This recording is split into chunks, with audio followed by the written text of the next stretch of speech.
જય સચ્ચિદાનંદ મહાત્માઓ, જય સચ્ચિદાનંદ, જય સચ્ચિદાનંદ. દાદા ભગવાન કચ્છમાં ગયા હતા, કચ્છમાં, અને ત્યાં ખૂબ માંદા પડ્યા હતા. તો ભાવિ તીર્થંકર ચંદ્રકાંતભાઈ પણ ત્યાં હતા.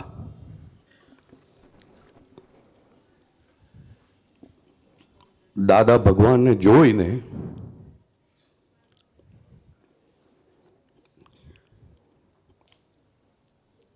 થોડા ઇમોશનલ થઈ ગયા.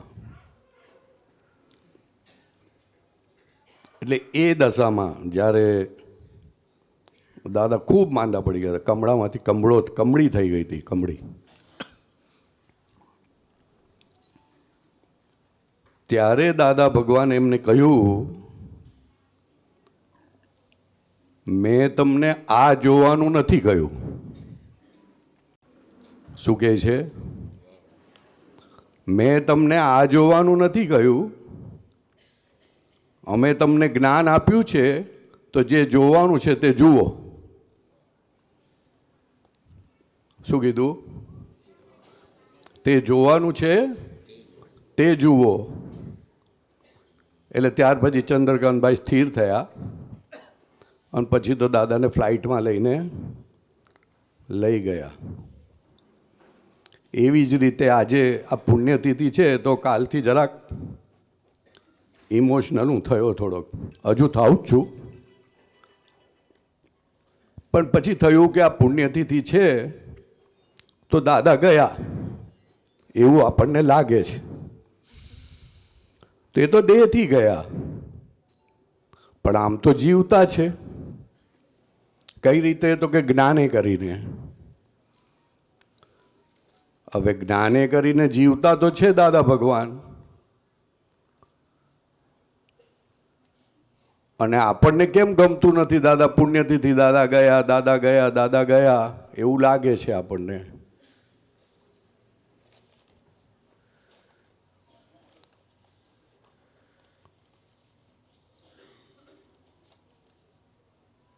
દાદા ભગવાને આપણી અંદર દાદા ભગવાનને બેસાડ્યા, આપણને દાદા ભગવાન બનાવ્યા.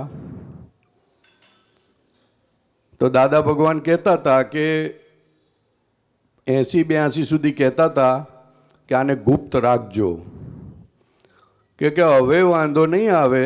83-84 પછી કે હવે વાંધો નહીં આવે,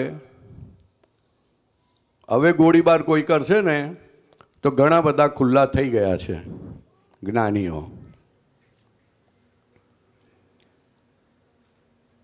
પણ મને એ વાતનો અફસોસ થાય છે, કાલનો યાદ આવે છે કે દાદા જે દિવસે દેહ છોડ્યો ત્યારે હું ત્યાં હતો, અને મેચ જોતો હતો ક્રિકેટની. એટલે એના પરથી સમજવાનું કે આપણે કેટલી કદર કરી દાદા ભગવાનની, કેટલું સમજેલા એ વખતે દાદા ભગવાનને.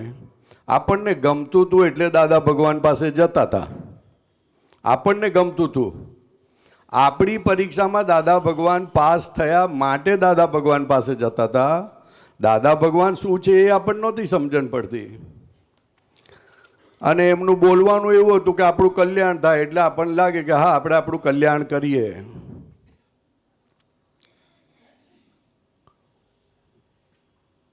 પણ આટલા બધા વર્ષો ગયા તો મેં કીધું દાદા ભગવાન જો આપણી અંદર બિરાજેલા છે તો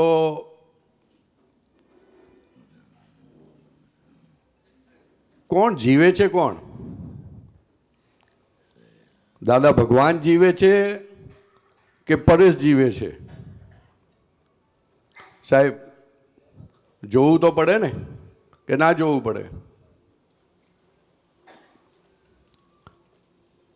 દાદા ભગવાનની ખૂબ ભાવના હતી કે આ વિતરાગ વિજ્ઞાન કેમ કરીને જગતમાં ખુલ્લું થાય. એમની આ એક જ ભાવના કે જેથી કરીને જગતના જીવો સુખી થાય. હવે એ ગયા તો આપતો પુત્રો મોટા નિમિત્ત બને છે, એમની સાથે નજદીકમાં નજદીક રહેલા છે. આપણે દાદાની આટલું બધું કરીએ છીએ, આટલા ગુણગાન ગાય છેલ્લા 2 દિવસથી કાયમ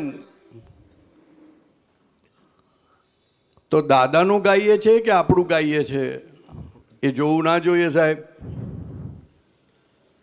કોને જીવાડીએ છે? દાદા ભગવાન એટલે આપણે પોતે. તો આપણે આપણી જાતને જીવાડીએ છીએ કે જે મરવાનો છે તેને જીવડાવીએ છીએ? આજે સવારે જ હું નાસ્તા માટે ગયો. નાસ્તામાં જલેબી આવી, 2 જલેબી ખાધી, પછી પાછી 2 મૂકી. મેં કીધું નહીં જો 2 ખાઓ ને, જાઓ મેં કીધું ખાઈ નાખીએ. પછી પાછું થયું કે હજુ 1 લઈએ. થાય ને એવું? ના થાય? હે કેમ થયું?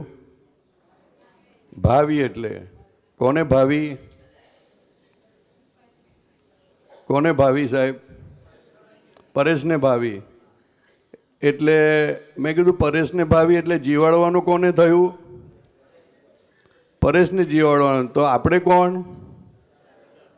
આ તો મરી જવાનો છે. આ તો આપણને ક્યારે છોડીને જશે ખબર નથી પડતી. 1 સેકન્ડ કયામાં નથી, 1 સેકન્ડનો ભરોસો નથી. દાદા ભગવાન આને ભરોસા વગરની મૂડી કહેતા હતા સાહેબ. ભરોસા વગરની મૂડીને આપણે જીવડાવીએ છીએ. કોના નામ પર?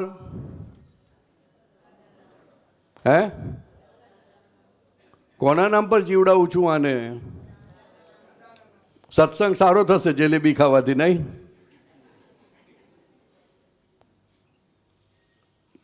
પરેશનું પોષણ કરું છું સાહેબ. હું છું મારું પોતાનું પોષણ નથી કરતો. ખ્યાલ આવે છે ને? એટલે મેં કીધું દાદાને જીવાડવા હોય તો તું પરેશથી છૂટ, એને જીવડાવવાનું બંધ કર.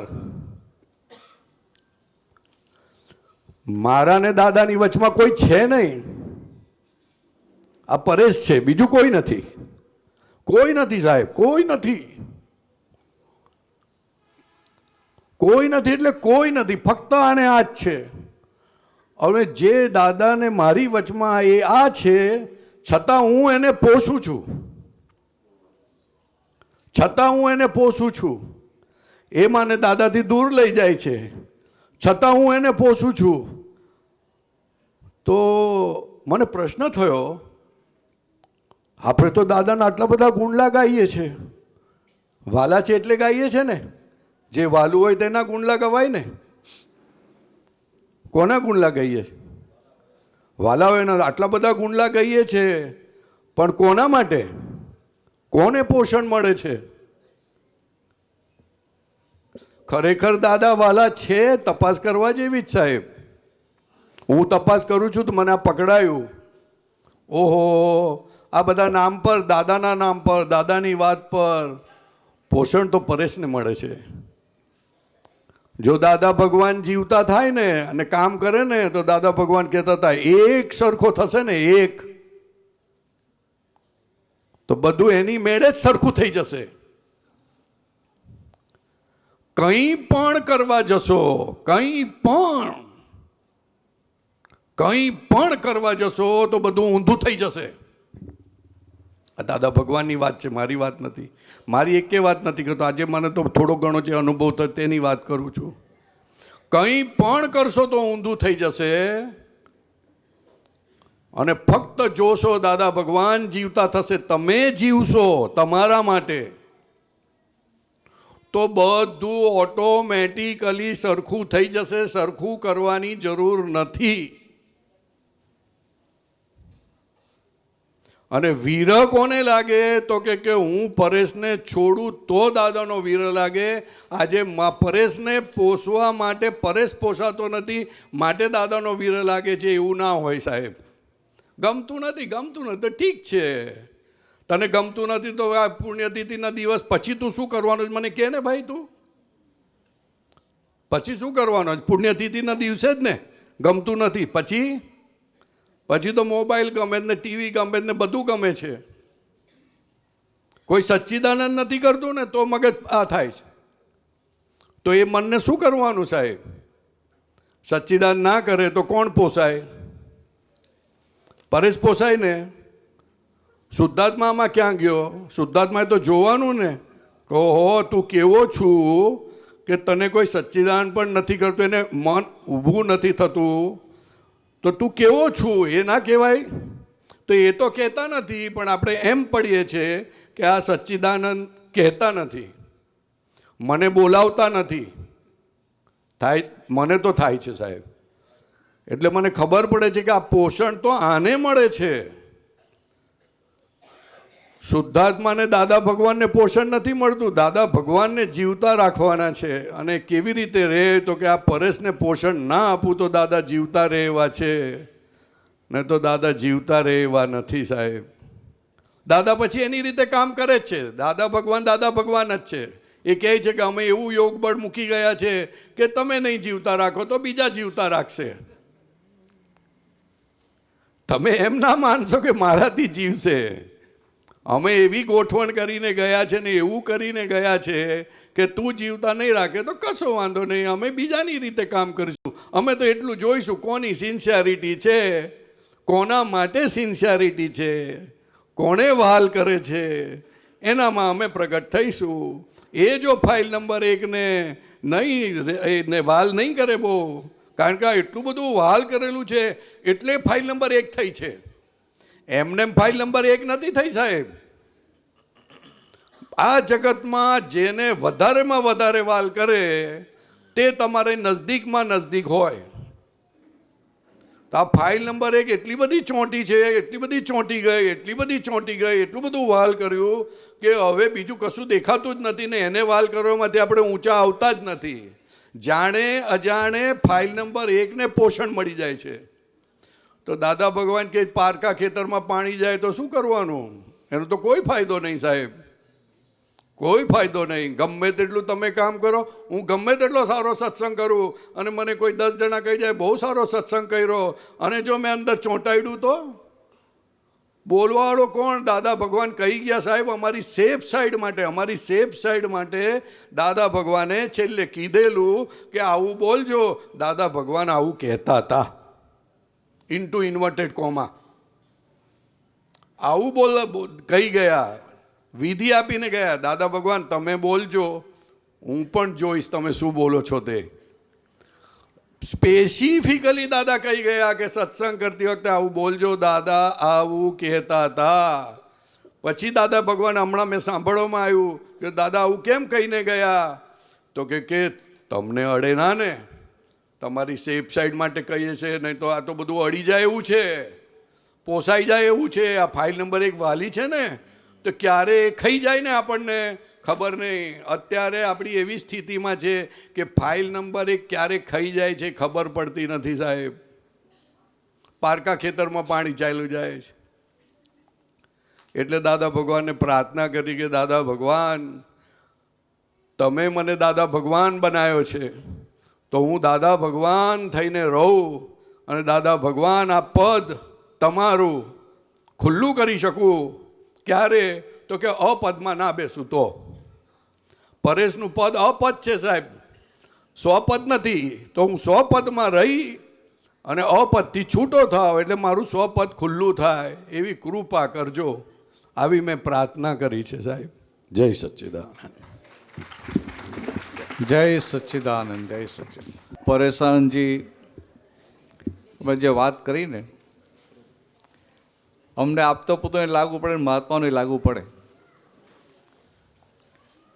અને આવું કંઈક વાત આપણે ક્લિક થઈને ચેતી ગયા ને આપણું કામ થઈ જાય. બહુ મોટી વાત છે કે દાદા ભગવાનને દાદાને જીવતા રાખવાના છે.